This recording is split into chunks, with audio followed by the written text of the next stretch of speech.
Hozir yoningizda gitara sozini ko'ryapmiz. Aynan mana shu gitara yordamida bir qo'shiq xirgoya qilib bersangiz, aynan o'zingiz bastalagan bo'lsa, nur ustiga nur menimcha. Ya'ni mualliflik qo'shig'i. Mualliflik qo'shig'i. Eshitamiz? Qaysi qo'shiq bo'ladi? Nasib et deb nomlangan. Juda ham yaxshi. Birinchi Ham so'zi ham o'zingizniki, kuyi ham o'zingizniki, ijro ham o'zingizda. Qoyil. Eshitamiz.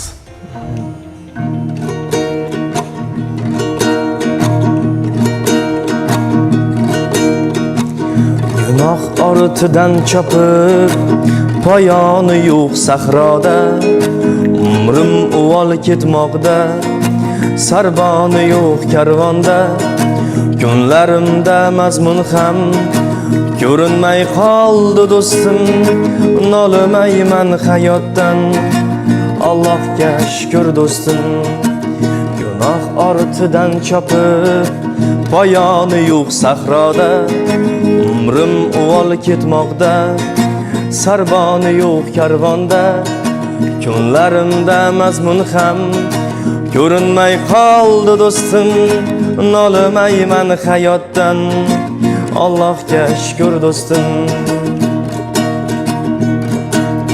Nasib et, nasib et, nasib et, suyganing bo'lishni bizga nasib et. Nasib et, nasib et, nasib et, eng go'zal hayotni bizga nasib et.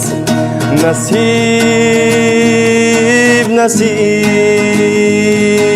nasib, nasib, haq Robbim aytgani bo'ladi nasib.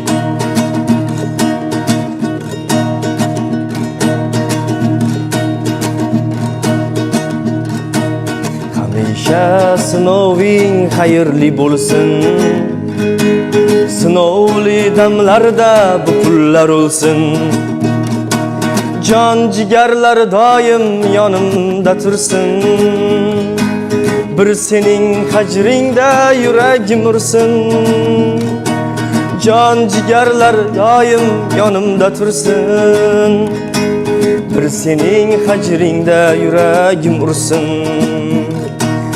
Nasib et, nasib et, nasib et.